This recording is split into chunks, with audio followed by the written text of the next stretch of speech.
નમસ્તે વિદ્યાર્થી મિત્રો, તો અસાઇનમેન્ટના સોલ્યુશનનું પેપર નંબર 2 એનો ડી વિભાગનું સોલ્યુશનનો જોઈએ તો એનો 47મો દાખલો કે બિંદુ ડી એ ત્રિકોણ એબીસી ની બાજુ બીસી પરનું એવું બિંદુ છે કે જે ખૂણો એડીસી બરાબર ખૂણો બીએસી થાય. પછી તો સાબિત કરો કે સીએ વર્ગ બરાબર સીબી ઇન્ટુ સીડી. તો આપણે આ છે ને સાબિત કરવાનું છે, બરાબર, સાબિતી વાળો. તો શું કીધું કે આપણે એ લોકોએ સૌપ્રથમ આપેલું શું છે કે ખૂણો એડીસી બરાબર ખૂણો બીએસી એ લોકોએ આપેલું છે, બરાબર, કે આના બરાબર આ થાય. એટલે કે આ શું છે તો કે એડીસી, તો કે એ ડી અને સી, બરાબર. એટલે કે આ ખૂણો આપણે મેન છે ને ડી ને ધ્યાનમાં લેવાનો કે કયા ખૂણાની વાત કરેલી છે, ડી, વચ્ચેનો ખૂણો હોય એ ડી બરાબર ખૂણો શું થાય બીએસી, એટલે કે બીએસી એટલે કે આ ખૂણો, આખો ખૂણો, આ ખૂણો બરાબર આ ખૂણો થાય એવું એ લોકોએ કીધું છે. તો આપણે સાબિતા કરવાનું છે. તો ચાલો જોઈએ. હવે છે ને કે આપણે બે ત્રિકોણ લઈએ. આપણે છે ને કે અહીંથી ત્રિકોણ કોઈ પણ નહીં કે સી ડી એ એક ત્રિકોણ લઈએ કે ત્રિકોણ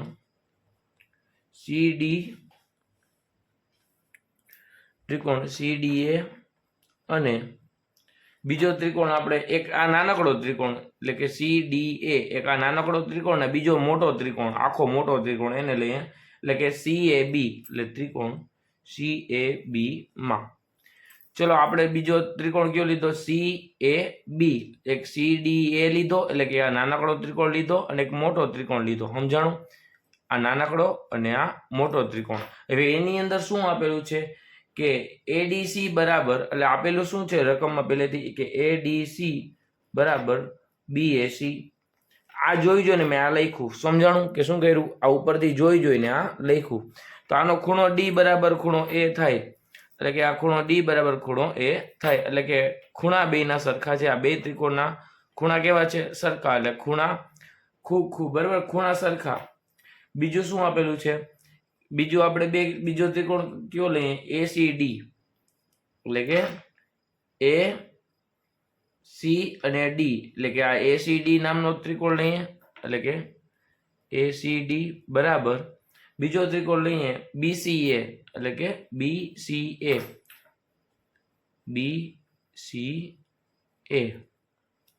એસીડી, એટલે કે આ એસીડી ઈ જે ખૂણો એક આ ખૂણો અને બીજો બીસીએ એટલે કે બીસીએ એટલે કે વળી પાછો આ વચ્ચેનો ખૂણો. બેના વચ્ચેના ખૂણા કેવા? સરખા, એટલે કે ખૂણા સરખા.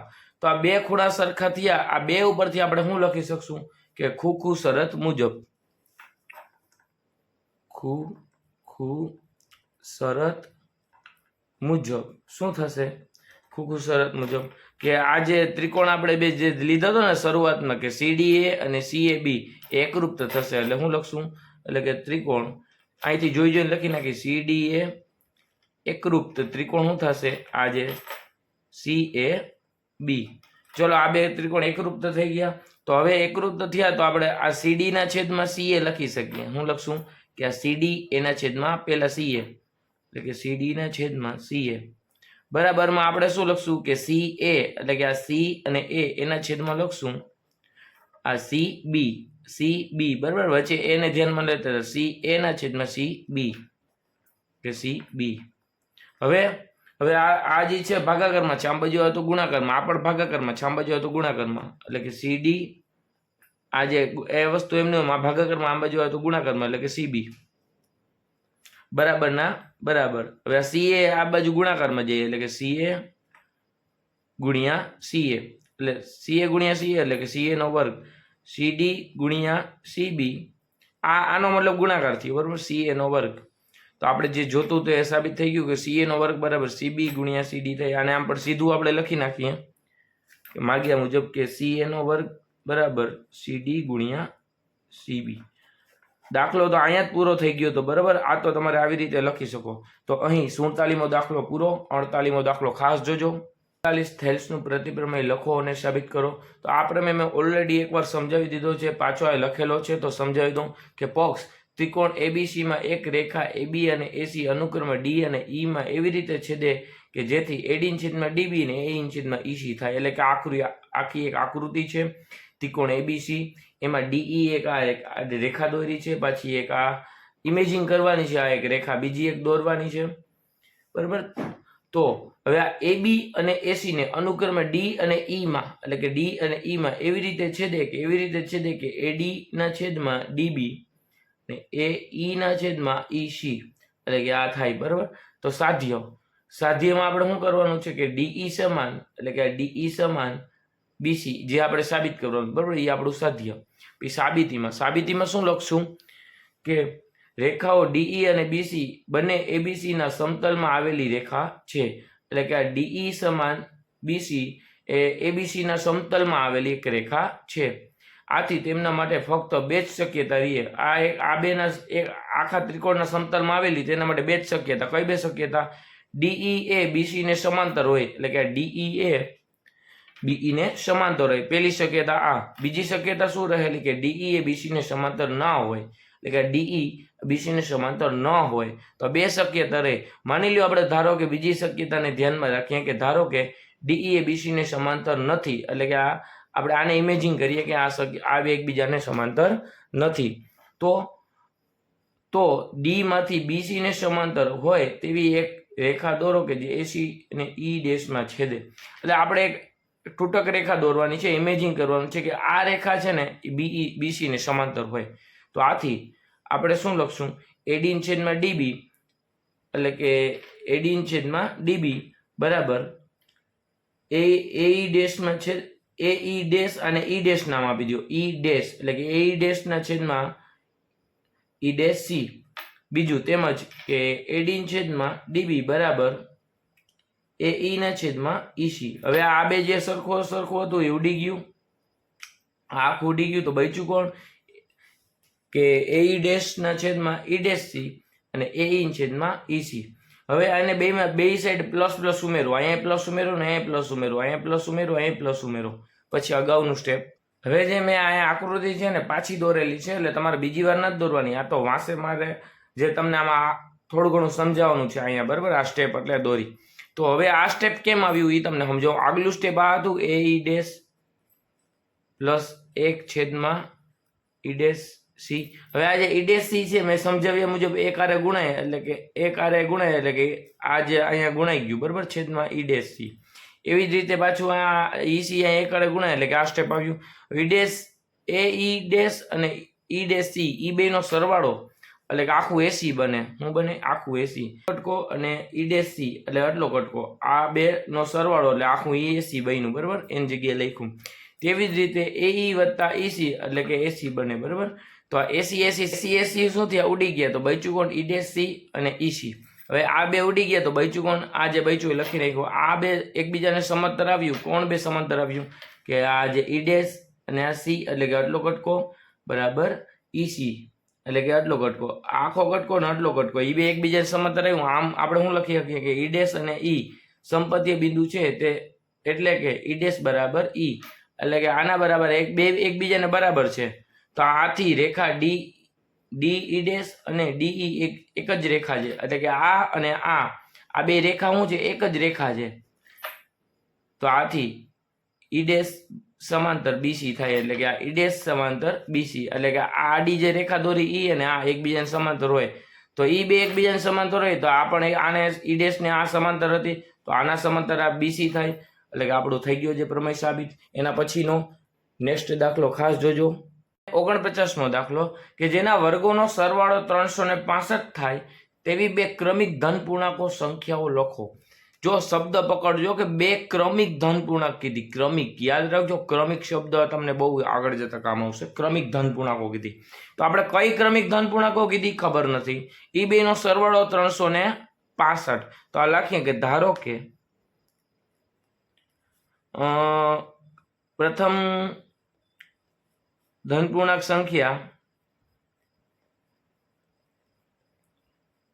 માની લ્યો x હશે. શું હશે? x. તો બીજી શું હશે? બીજી ધન પૂર્ણાંક સંખ્યા ક્રમિક કીધી હતી. ક્રમિક એટલે કે આના પછીની જે આવતી હોય એટલે કે બીજી ધન પૂર્ણાંક સંખ્યા શું હશે? x+1 એટલે કે ક્રમિક એટલે કે x પછી શું આવે એમાં વધારો એટલે ક્રમિક કીધું આપણે x+1 લીધી, બરાબર. આપણે ધારી આપણે ધારી લીધું કે આ બે નો સરવાળો કેટલો થાય 365. તો આ વર્ગોનો સરવાળો કરતા એટલે કે આ બેનો વર્ગ કરીએ એટલે કે x નો વર્ગ વત્તા x પ્લસ 1 નો વર્ગ બરાબર 365. બે વર્ગોનો સરવાળો એટલે 365. તો હવે આની છે ને આપણે કિંમત શોધવાની છે. તો ચાલો ગોતીએ. તો x નો વર્ગ શું આવે કે x વર્ગ આવે. પછી અહીંયા નિત્યસમ વાપરવાનો, પ્રથમ પદનો વર્ગ એટલે કે x નો વર્ગ, આ પ્રથમ ગુણ્યા બીજું એને ગુણ્યા 2 એટલે કે 2x ગુણ્યા 1 એટલે કે x એકા 1 ને એને ગુણ્યા 2 એટલે 2x, છેલ્લે અંતિમ પદનો વર્ગ એટલે કે 1 નો વર્ગ આપણે બરાબર 365. તો x નો વર્ગ તેમનો તેમ રહેશે, અહીંયા x નો વર્ગ તેમનો તેમ રહેશે, 2x ના 2x, અહીંયા 1 નો વર્ગ 1 થશે બરાબર 300 ને.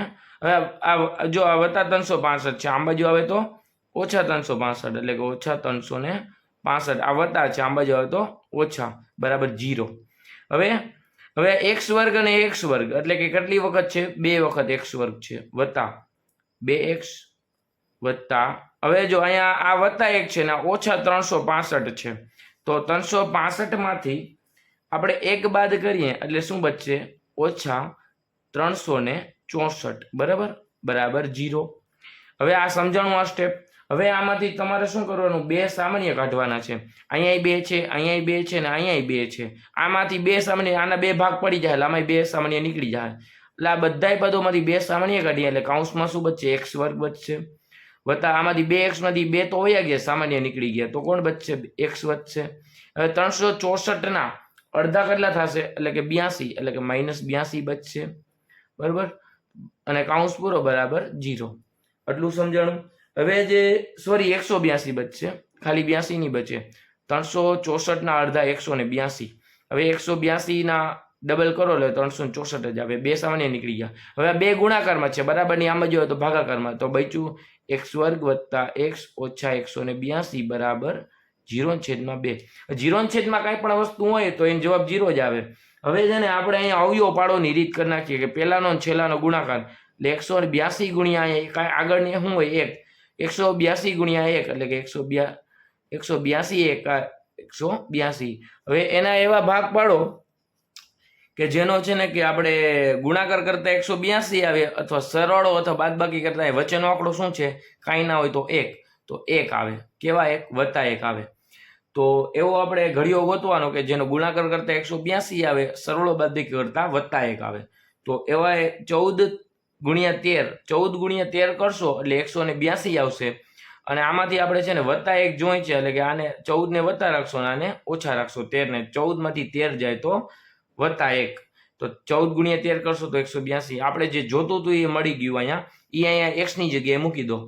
તો શું કરશું, x નો વર્ગ તેમનો તેમ. અવયવ પાડોની રીત કરી છે આપણે, વત્તા 14 એટલે કે 14x પછી ઓછા 13, અહીંયા પૂછડું જે આનું ભેગું આવે એ લગાડી દેવાનું, આ x છે અને ઓછા 182 બરાબર. આ 0/2 એટલે કે 0 જવાબ આવે. ચલો હવે આ બે જોડી બની ગઈ, એમાંથી બે માંથી સરખું સામાન્ય કાઢો તો શું નીકળશે સરખું સામાન્ય. આમાંથી સામાન્ય નીકળશે x, કેમ કે મને x દેખાય છે. તો x વર્ગ હતો તેમાંથી x સામાન્ય નીકળી ગયા તો ખાલી x બચે, એ વત્તાના વત્તા બચે. 14x હતા તો 14 માંથી x તો સામાન્ય નીકળી ગયા તો ખાલી 14 બચે.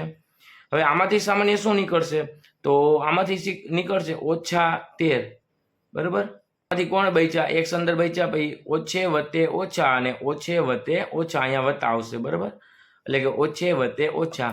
હવે 13 ગુણ્યા 14 કરો તો શું આવે છે 182, જે આપણે હમણાં જ જોયું.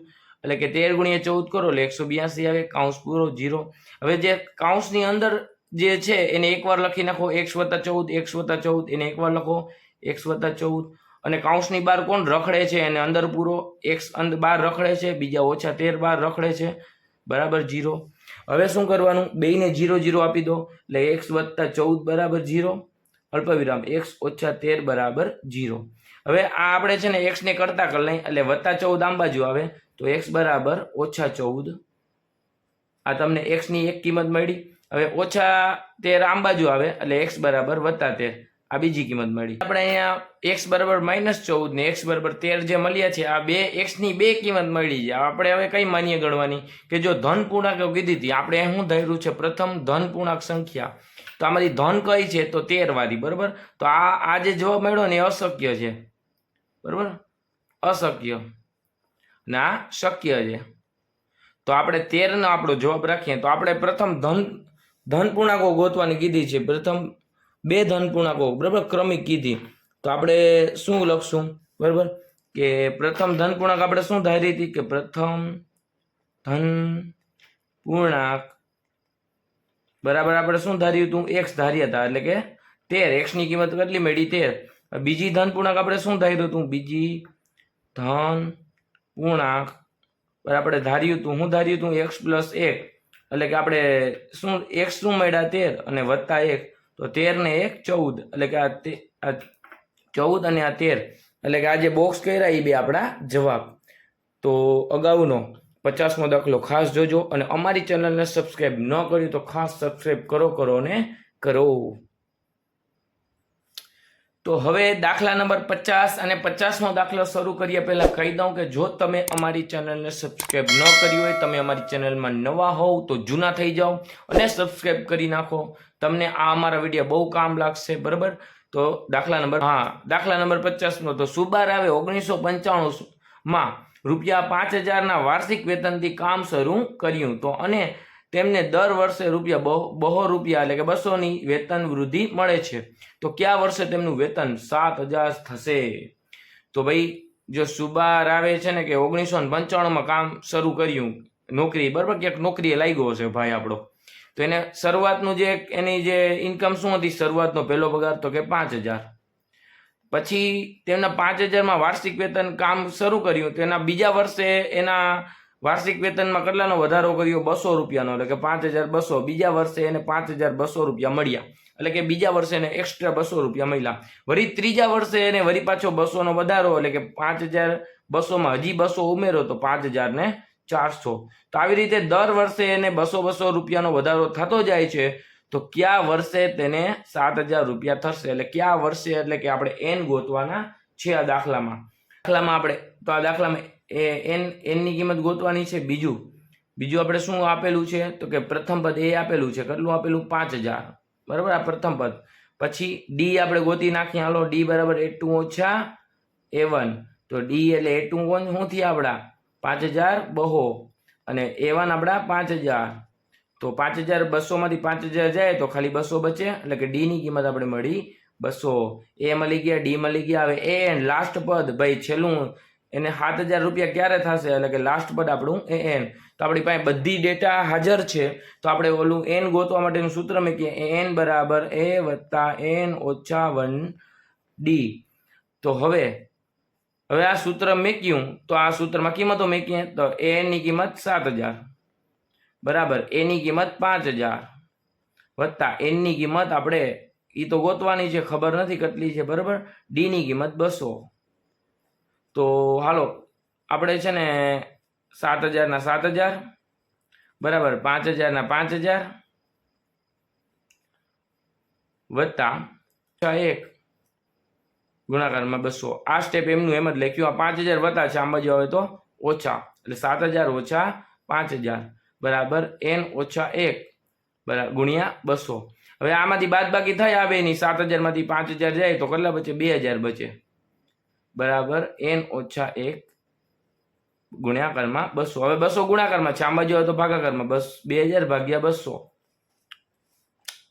તો બરાબર અહીં શું બચે n - 1. તો આનો છેદ ઉડી જશે તો મીંડા ગયા. પછી હું બચ્યું 2 અને 20 બચ્યા. 2 દાણ 20 એટલે કે અહીંયા આવ્યા 10 એટલે કે આપણે 10 બરાબર n - 1. ઓછા 1 આમ બાજુ ટપે તો 10 ઓછા 1 આમ બાજુ તો વત્તા 1 બરાબર n. 10 માં 1 ઉમેરો 11n એટલે કે આપણે n ની કિંમત મળી ગઈ. એટલે કે 11 વર્ષે છે ને કે સુબા રાવે છે ને કે ₹7000 મળ્યા હશે. એટલે કે ભાઈ સુબા રાવ છે ને 11 વર્ષે એના ₹7000 થશે. નંબર 51. તો 51માં દાખલામાં આપણે મધ્યસ્થ શોધવાનો છે. વર્ગ આપેલો છે, FI આપેલા છે. તો ચલો આપણે CF ગોતીએ. તો CF ગોતવા માટે શું આપણે અહીંયા જોઈને લખવાના 2 અને 2 માં 3 ઉમેરવાના એટલે કે 2 ને 3 5. 5 માં 8 ઉમેરો એટલે કે 13. 13 માં 6 ઉમેરો એટલે 19. 19 માં 6 ઉમેરો 25. 25 માં 3 ઉમેરો 28. 28 માં 2 ઉમેરો એટલે 30. આપણે જે છેલ્લો જે 30 મળ્યા ને એ આનો સરવાળો ટોટલ 30 જ હશે બરાબર. તમે મારો કે ના મારો આનો સરવાળો 30 જ આવશે. જે છેલ્લો આંકડો આવ્યો એ જોઈને લખી નાખવાનો. તો હવે છે ને આપણે આમાં સૌપ્રથમ બધે સૂત્ર મેકતા પહેલા સૂત્રની બધી કિંમતો ગોતી લે. આમાં સૌથી મોટો આંકડો કયો છે 8, બરાબર. તો 8ને ધ્યાનમાં રાખીને તમારે એક છે ને કે ખટારો બનાવવાનો છે, ખટારો, બરાબર. આ તમે પેન્સિલથી બનાવો તો બધે સારું. આ ખટારો બનાવશો તો તમને બધી કિંમતો મળી જશે. તમારે જે સૂત્રમાં કિંમતો મેકવાની છે ને એ બધી અહીંથી મળી જશે. તો ચલો આપણે અહીં એફ છે ને આને કહી દો, 8 ને એફ કહી દો. આ જે 8 ની સામે જે વર્ગો આપેલા છે 50 થી 55, એમાં 50 ને એલ કહી દો. અને આપણા ખટારો જે ખટારો બનાવ્યો, ખટારાના ડ્રાઈવરને એટલે કે સીએફ કહી દો. 5 એટલે કે આપણા સીએફ. તો આપણે અને એચ એટલે કે બે વર્ગો વચ્ચેનો તફાવત, બરાબર. 40 થી 45 માં બે વચ્ચેનો તફાવત કેટલો છે 5 નો. તો આપણે બધી કિંમતો મળી ગઈ છે. એલ ની કિંમત મળી છે 50, એફ ની કિંમત મળી છે 8, સીએફ આપણા ખટારાના ડ્રાઈવર મળ્યા છે 5, અને હવે વધ્યું ક્યું કોણ એચ ની કિંમત છે 5. તો અને એન આપણે મળ્યા છે 30, તો એન ના છેદમાં 2 આપણે મળ્યા છે 15, બરાબર. એટલે કે એન 30 હોય તો એના છેદમાં 2, એનના અડધા કેટલા થાય 15. તો હવે આપણે છે ને કે બધી કિંમતો મળી ગઈ. સૂત્ર મેકાવી દો કે એમ બરાબર એલ વત્તા એન ના છેદમાં 2 ઓછા સીએફ છેદમાં એફ ગુણ્યા એચ. તો આ સૂત્ર મેકાઈ ગયું છે. હવે કિંમતો મેકાવી દો. એલ ની કિંમત આપણે શું મળી જોઈને મેકાવો 50, એન ના છેદમાં 2 નો મતલબ શું એટલે કે 15, સીએફ આપણા મળ્યા કેટલા તો કે 5 છેદમાં એફ કેટલા મળ્યા 8 ગુણાકારમાં એચ એટલે કે 5, એચ ની કિંમત મળી 5. તો હવે બધી કિંમતો મેકી દીધી છે. તો હવે સરળ બાદબાકી કરી નાખી પહેલે કે 15 માંથી 5 જાય તો બચે 10 ભાગ છેદમાં 8 ગુણ્યા 5. હવે 5 નો 10 નો ગુણાકાર કરી નાખો એટલે કે 50 વત્તા 5 દાણ 50 ના છેદમાં 8. હવે 50 ભાગ્યા 8 કરી નાખીએ આપણે. 50 ભાગ્યા 8 એટલે 50 ભાગ્યા 8 કર્યા તો મળ્યા 6.25. એટલે કે આ 50 ભાગ્યા 8 કરો તો મળશે 6.25. તો અહીં લખો કે 50 વત્તા 6.25. હવે આ બે લોકોનો સરવાળો કરો, 50 માં 6 ઉમેરો એટલે કે 56.25. આ તમારો મધ્યસ્થ મળી ગયો. આ તો એમ બરાબર 56.25 તમારો જવાબ. જો તમને એસાઇનમેન્ટમાં વાંચે 56.67 જવાબ આપ્યો, પોઈન્ટ પછીના થોડા આગળ પાછળ થશે તો ચાલશે. આ જવાબ તમારો જરાય ખોટો નથી, બરાબર. આ માન્ય ગણાશે. બોર્ડના પેપરમાં પણ તમારો પોઈન્ટ પછીના આંકડા જો આડાવડા થઈ ગયા તો માન્ય ગણાશે તમારો જવાબ, બરાબર. તો આ દાખલો સાચો જ છે. અગાઉનો 52મો દાખલો ખાસ જોજો. તો દાખલા નંબર 52 કે એમાં શું મધ્ય ક શોધવાનો છે. વર્ગ આપેલા છે, એફઆઈ આપેલા છે. પેલા આપણે આ બેની મદદથી એક્સઆઈ યુઆઈ ને એફઆઈ યુઆઈ ગોતીએ અને સૂત્રમાં કિંમત મેકીએ અને દાખલો કરીએ પૂરો. તો એક્સઆઈ ગોતવા માટે શું કરવાનું આપણે શોર્ટકટમાં કે 65 અને 68 એ બેનો સરવાળો એના અડધા. શું કે 65 અને 68 નો સરવાળો કરો પછી એના અડધા. એટલે 65 ને 68 કેટલા થાય 133, એના અડધા કરો એટલે એને ભાગ્યા 2 કરી નાખો એટલે એના જવાબ આવશે 66.5, બરાબર. તેવી જ રીતે 68 અને 71 નો સરવાળો કરો એટલે 139, એને ભાગ્યા 2 એના અડધા કરી નાખો. 139 ના અડધા એટલે કે 69.5. હવે દરેક વખતે આનો સરવાળો અડધા નહીં કરવાના, આનો સરવાળો અડધા નહીં કરવાના. હવે એક ટ્રીક આપું કે આ 66 અને 69 વચ્ચે ગેપ કેટલાનો કે 66 માં કેટલા નાખો તો 69 બને 3. એટલે કે આ બે વચ્ચેનો તફાવત કેટલો છે 3 નો, બરાબર. તો આમાં બધીમાં 3 ઉમેરતા જાઓ. 69 માં 3 ઉમેરો એટલે કે 70, 71, 72 એટલે કે 72.5. આમાં 3 ઉમેરો એટલે કે 75.5. આમાં 3 ઉમેરો એટલે કે 78.5. આમાં 3 ઉમેરો એટલે કે 79, 80 ને 81.5. અને આમાં 3 ઉમેરો 84.5. તો તમને એક્સઆઈ ગોતો સાવ સહેલો. હવે યુઆઈ ગોતીએ. યુઆઈ માં તમે છે ને કે ગોતવા માટે એ અહીંયા વચ્ચે ક્યાંક ધારતા હશો અને એ ધારીને આ તમે 0 લખશો, ઉપરને તમારા માઇનસ અને નીચેના પ્લસ આવતા હશે. તો આપણે અહીંયા એવું નહીં કરીએ. અહીંયા આપણે છે ને એ અહીંયા ધારશું. એ અહીંયા ધારશું તો 0 અહીંયા આવશે અને એની હેઠેના બધા પ્લસ આવશે. 1, 2 આ તમારે જોયા વગર ગણતરી કર્યા વગર લખી નાખવાના. 1, 2, 3, 4, 5, 6 જ્યાં સુધી લાંબુ હાલે ત્યાં સુધી, બરાબર. હવે જો આમાં આ કરવા એ અહીંયા ધારવાનો ફાયદો શું કે આમાં ક્યાંય માઇનસ વાળું કંઈ પદ આવ્યું નહીં તો તમારો દાખલો સહેલો થઈ જાય. માઇનસ વાળો આવે એટલે તમારા દાખલામાં ક્યાંક ભૂલ પડવાના ચાન્સ રહેશે. તો 2 નો ગુણાકાર 0 હારે કરો તો 0, 4 એકા 4, 3 દુ 6, 8 દુ 16, 8 તેરી 24, 7 ચોક 28, 4 પીચા 20 અને 6 દુ 12. તો અહીં આ બધાનો આપણે છે ને કે હવે સરવાળો અહીંયા મારી દઈએ. જો આમાં ક્યાંય માઇનસનું પદ આવ્યું નહીં એટલે આ બધાનો સરવાળો મારીને જે જવાબ આવે એ લખી નાખીએ. બરાબર, કેવું સહેલું કે હાલો સરવાળો મારી દઈએ. 8 ને 2 10, 10 ને 4 14 ને 6 એટલે કે 20 ને 4 24, 24 નો ચૂકડો વધી ચડી 2 4 6 8 ને 9 એટલે કે 94 તમારો આ લોકોનો ટોટલ આવે છે 94 અને આનો ટોટલ આવશે 30. તો અહીંયા જો માઇનસ વાળું કાંઈ આવ્યું નહીં તો ખાલી સીધો ટોટલ જ મારવાનો રહ્યો. જો માઇનસ વાળું આવત તો તમારે એનો ટોટલ મારો ને પછી આનો ટોટલ મારો ને પછી એ બે વચ્ચે બાદબાકી કરો અને એ પ્રોસેસ લાંબી થઈ જાય. તમારો બોર્ડના પેપરમાં ટાઈમ પણ બગડશે. તો એ ન બગડે એના માટે એ અહીંયા ધારી લ્યો ભાઈ દર વખતે. ચલો હવે આપણે સૂત્ર મેકાવી દો કે x બાર બરાબર a વત્તા સિગ્મા fi ui છેદમાં સિગ્મા fi ગુણ્યા h. બરાબર, આ સૂત્ર મેકાવી દીધું. હવે સૂત્રમાં બધી કિંમત મેકાવી દો. કિંમત શું છે એની કિંમત? તો એની કિંમત છે 66.5 વત્તા સિગ્મા fi ui કેટલા મળ્યા 94 છેદમાં સિગ્મા fi મળ્યા 30 ગુણ્યા h. h એટલે કે આ બે વર્ગો વચ્ચેનો તફાવત. તો 65 અને આ જે 65 અને 68 વચ્ચેનો તફાવત કેટલો છે 3 નો. બરાબર, તો જે h આપણા મળ્યા 3, એ બે વર્ગો વચ્ચેનો તફાવત. હવે એના છેદ ઉડાડી દો. 3 દાણ 30 તો બચ્યું કોણ 66.5 વત્તા 94 ના છેદમાં 10. હવે 94 ભાગ્યા 10 કરવાના બેહાય, એનો ભાગાકાર ન કરાય. એની એક ભાઈ શોર્ટકટમાં બતાવાય કે જો છેદમાં 1 0 હોય તો એક આંકડા પહેલા પોઈન્ટ મેકી દો એટલે કે 66.5 વત્તા 94 ના 94 પણ એક આંકડા પહેલા પોઈન્ટ મેકી દો એટલે કે આ તમારો ભાગાકાર થઈ ગયો. હવે 66.5 અને 9.4 નો સરવાળો કરી નાખો. નો સરવાળો કરો એટલે 75.9 તમારો જવાબ. તો x બાર ની કિંમત આપણે મળી ગઈ છે. કેટલી મળી 75.9. તો અહીં દાખલો પૂરો. અને આ વિડીયોની એન્ડ સ્ક્રીનમાં તમને છે ને કે અગાઉનું પેપર નંબર 3 મળી જશે એટલે તમારે ક્યાંય ગોતવા નહીં જવું પડે. તો ખાસ આ વિડીયોને જોજો અને બંધ ન કરી દેતા. હવે દાખલા નંબર 53 કે શું કીધું છે? દાખલા નંબર 53માં એક ખોખામાં 1 થી 90 સુધીના અંક લખેલી 90 ગોળ તકતીઓ છે. જો ખોખામાંથી એક ગોળ તકતી યાદચ્છિક રીતે કાઢવામાં આવે તો તેના પર યાદચ્છિક રીતે એટલે કે જોયા વગર કાઢવામાં આવે તો તેના પર 2 અંકની સંખ્યા હોય તેની સંભાવના શોધો. તો આપણે છે ને પછી શું કીધું પૂર્ણ વર્ગ. આપણે આગળ દાખલા પહેલા સોલ્વ કરતા જઈએ. તો પહેલા કુલ પરિણામ કેટલા હશે કે એક ખોખામાં 1 થી 90 સુધીના અંકો લખેલી એટલે કે 1 થી 90 કીધી એટલે કુલ પરિણામ 90. બરાબર, કુલ પરિણામ આવશે 90. તો પેલો ક્વેશ્ચન કે 2 અંકની સંખ્યા હોય તો ઘટના a બરાબર 2 અંકની. અહીંયા પ્રશ્ન જોઈ જોઈને લખી નાખો. 2 અંકની સંખ્યા હોય પ્રશ્ન જોઈ જોઈને લખી નાખો. હવે અહીંયા શું લખવાનું? ઘટના એ થવાના પરિણામ.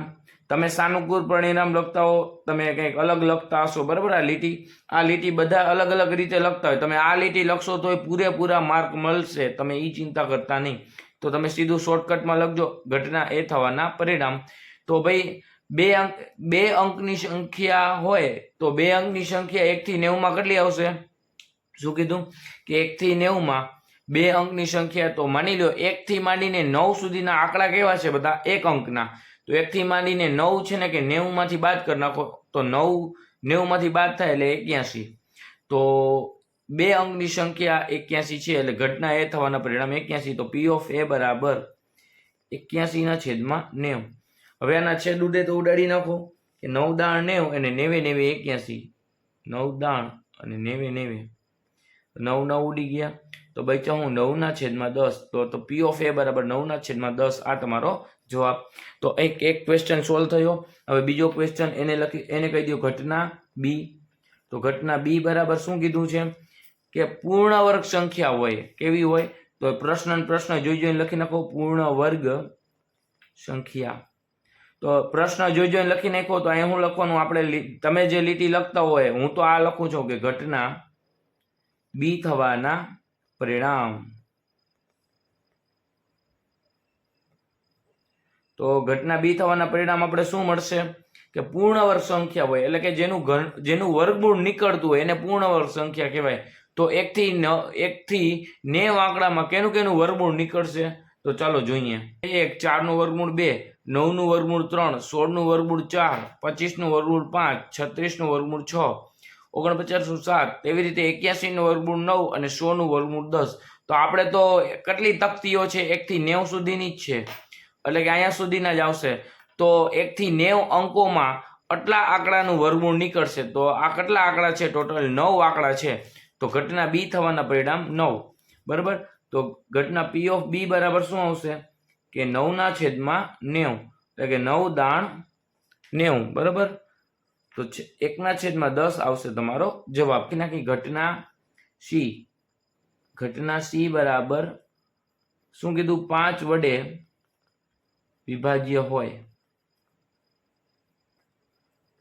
તો 5 વડે વિભાજ્ય હોય તો આપણે લખીએ કે ઘટના સી થવાના પરિણામ. આપણે આ લાઈન દરેકમાં ફિક્સ આવશે. 5 વડે વિભાજ્ય હોય એવી અહીં સંખ્યા લખવાની, કે ભાઈ જે 5ના ઘડિયામાં આવતી હોવી. તો તમને લખાવી દઉં પેલા. આપણે તમને લખાવી દીધી છે કે 5ના ઘડિયામાં આવતી હોય, અથવા તો 5 વડે ભાગી શકાતું હોય. તો 5ના ઘડિયામાં આવતી હોય એવી બધી સંખ્યા. તો 90 સુધી જવાનું છે આપણે. 5 1 5, 5 2 10, 15 20 25 30 35 40 45. આ બધી સંખ્યા છે ને કે 5ના ઘડિયામાં આવે છે. તો આ બધી સંખ્યા ટોટલ કેટલી છે? 1 2 3 4 5 6 7 8 9 10 11 12 13 14 15 16 17 18. તો 18 સંખ્યા એવી છે કે જે છે ને કે 5ના ઘડિયામાં આવે છે. બરોબર. તો અહીં લખી નાખો ઘટના સી થવાના પરિણામ 18. 18 કેમ આવ્યા સમજાણા? તો પી ઓફ સી બરાબર 18/90. તો 18 પિચા 90, એટલે કે જવાબ આવશે 1/5. તો અહીં સી ઘટના પૂરી થઈ. હવે ઘટના ડી, લાસ્ટ ક્વેશ્ચન આનો. પેલો ક્વેશ્ચન કે ઘટના ડી. તો ઘટના ડી માં શું આપશે? લખશું. પ્રશ્ન ચોથો શું હતો? કે પૂર્ણ ઘન સંખ્યા હોય. કેવી હોય? પૂર્ણ ઘન સંખ્યા હોય. તો પૂર્ણ ઘન સંખ્યા હોય તો પેલા આપણે ઓલી લીટી લખતા હતા તે લખી નાખી. ઘટના ડી થવાના પરિણામ. તો ઘટના ડી થવાના પરિણામ કેટલા આવશે? કે ભાઈ પૂર્ણ ઘન સંખ્યા, એટલે કે જેનું ઘનમૂળ નીકળતું હોય એવી સંખ્યા લખાવી દઉં. પેલા લખી નાખી છે મેં. તો ભાઈ એક છે એ પૂર્ણ ઘન છે, 8 છે પણ પૂર્ણ ઘન છે, કેમ કે એનું ઘનમૂળ નીકળે 2, 27 નું ઘનમૂળ નીકળે 3, 64 નું ઘનમૂળ નીકળે 4, 125 નું નીકળે 5. તો આપણે તો 1 થી 90 સુધી જ જવાનું છે, આપણે 90 થી ઉપર જવાનું નથી. તો 4 સંખ્યા 1 થી 90 ની વચ્ચેની 4 સંખ્યા એવી છે કે જેનું ઘનમૂળ નીકળે, જે પૂર્ણ ઘન સંખ્યા છે. 1 પૂર્ણ ઘન છે, 8 પૂર્ણ ઘન, 27 ને 64. 125 એ પૂર્ણ ઘન તો છે પણ 1 થી 90 ની વચ્ચે નથી. આપણે 1 થી 90 ની વચ્ચે રહેવાનું. તો 4 સંખ્યા. બરોબર. તો કેટલી સંખ્યા હતી? 4. તો પી ઓફ ડી બરાબર 4/90. તો આના છેદ ઉડાડો. 2 દુ 4 અને 45 દુ 90. તો 2 ઉડી ગયા, એટલે કે જવાબ આવશે 2/45. તો અહીં તમારો લાસ્ટ ક્વેશ્ચન ડી પણ પૂરો થયો. 54 કે શું કીધું છે? એક સિક્કાને 3 વખત ઉછાળવામાં આવે છે તો નીચેની સંભાવના શોધો. તો ભાઈ એક સિક્કાને 3 વાર ઉછાળવામાં આવે તો તેના કુલ સંભવિત પરિણામ લખી નાખીએ આપણે. 3 વખત ઉછાળે તો એના 8 પરિણામ મળે, એટલે કુલ પરિણામ 8. તો પેલા એ લખી નાખીએ. ક્યાં 8?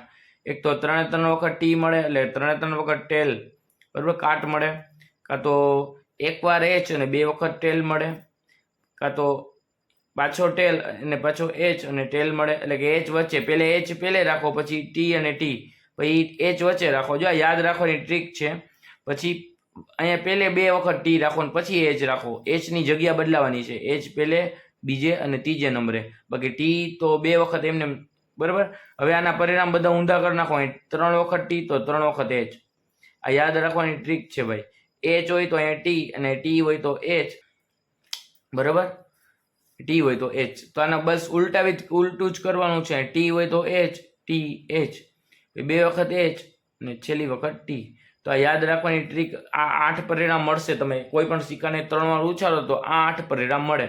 તો પેલો ક્વેશ્ચન એને આપણે કહી દઈએ ઘટના એ. કે ઘટના એ બરાબર શું થશે? કે શું આપેલું? બરાબર 2 છાપ મળે. એટલે લખીએ બરાબર 2 છાપ મળે. તો ભાઈ તો અહીંયા બીજી આપણે લીટી દર વખતે લખતા હતા ઘટના એ થવાના પરિણામ. આ તમારે દર વખતે લખવાની છે. બરાબર. આ લખશો તો માર્ક મળશે. અને તમારી રીતે કંઈ લખતા હો સાનુકૂળ પરિણામ કે તમારા જે શિક્ષકે શીખવાડ્યું હોય તે પણ સાચું જ છે ને આ પણ સાચું જ છે, આમાંય પૂરેપૂરા માર્ક મળશે, તેમાં પણ પૂરેપૂરા માર્ક મળશે, એટલે મૂંઝાતા નહીં. તો ઘટના એ થવાના પરિણામ તો બરાબર 2 છાપ મળે, તો આમાં બરાબર 2 છાપ હોવી જોઈએ ભાઈ, છાપ એટલે એચ, તો બરાબર એચ 2 વખત હોય એવા પરિણામ ગોતો.